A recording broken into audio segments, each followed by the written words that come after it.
গ্রামের নাম হলো বাণীমর্দন। গত 30শে মে 2026 তারিখে আমাদের বাণীমর্দন গ্রামের সন্তান মোহাম্মদ মিলন হাওলাদার ও তার স্ত্রী ও মাত্র 2 বছর বয়সী একমাত্র পুত্র সন্তান ঈদ উদযাপন করতে নিজ গ্রামে বেড়াতে এসেছিলেন। উৎসবের সেই আনন্দঘন মুহূর্তে তার পরিবারের ভাগ্নে ও ভাতিজা রাস্তায় বেড়াতে বের হলে তাদেরকে উদ্দেশ্য করে প্রতিবেশী লক্ষ্মীপুর গ্রামের বাদশাবাড়ির কতিপয় ছেলেরা উত্তপ্ত বা ইত্তেজিং করে।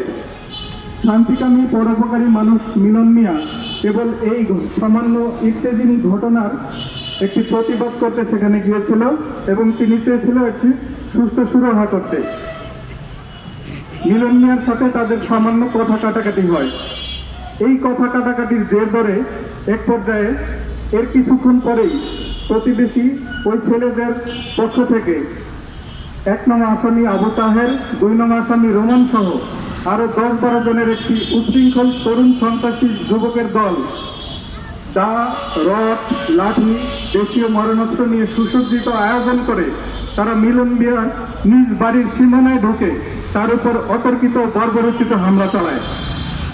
উপস্থিত সুধী ও সাংবাদিক ভাই বোনেরা, তারা মিলন মিয়ার শরীরে ও মাথায় এমনভাবে আঘাত করেছে যে তার মাথার খুলি ফেটে গিয়ে মারাত্মক জখম হয়। স্থানীয় হাসপাতালের সাথে সাথে ভর্তি করানোর পর তার অবস্থার দ্রুত অবনতি হলে তাকে ঢাকায় রেফার করা হয়।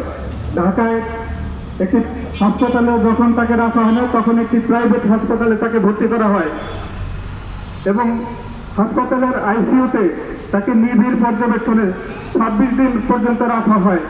এই 26 দিনে মিলন মিয়া হাওলাদার শেষ পর্যন্ত গত 25/6/2026 ইংরেজি তারিখে মৃত্যুবরণ করেন।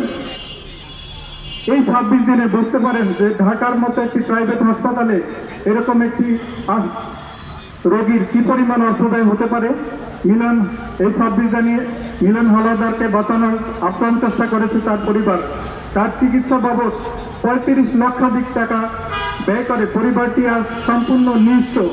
অনেক ঋণ করতে হয়েছে, ঋণের বোঝায় জর্জরিত এবং সর্বশান্ত, কিন্তু শেষ পর্যন্ত তারা তার ভাইকে, তার বাবা বা তার স্বামী তাকে বাঁচাতে পারেনি। এ বিষয়ে উল্লেখিত ব্যক্তিদের আসামি করে হত্যা মামলা দায়ের করা হলেও পুলিশ কেন কোনো আসামি আজও গ্রেফতার করতে পারেনি, এটা আপনাদের কাছে আমাদের প্রশ্ন। এ ব্যাপারে আশাবাঞ্জক কোনো অগ্রগতি এখন পর্যন্ত আমাদের চোখে পড়েনি। এজন্য বিচারের বাণী নিভৃতে কাদার মতো অবস্থা। এক সামান্য কথা কাটাকাটির জেরে দলবল সহ হায়নার মতো এসে একটি অবশ্যই সুসন্তানের বাবাকে এভাবে খুন হতে হলো। তার স্ত্রী, যুবতী স্ত্রী আমার পাশেই দাঁড়ানো, সে তার বোবা কান্না আমাদের সমাজকে কি বার্তা দেয়, এটা আপনার কাছে প্রশ্ন। একটি সমাজের, একটি পরিবারের সাজানো গোছানো পরিবারকে এভাবে পথে বসিয়ে দেওয়া হলো। এদেশের সমাজ ব্যবস্থা, এদেশের আইন শৃঙ্খলা সম্পর্কে আমাদের কি বার্তা দিয়ে যায়, এটাই আপনাদের কাছে প্রশ্ন।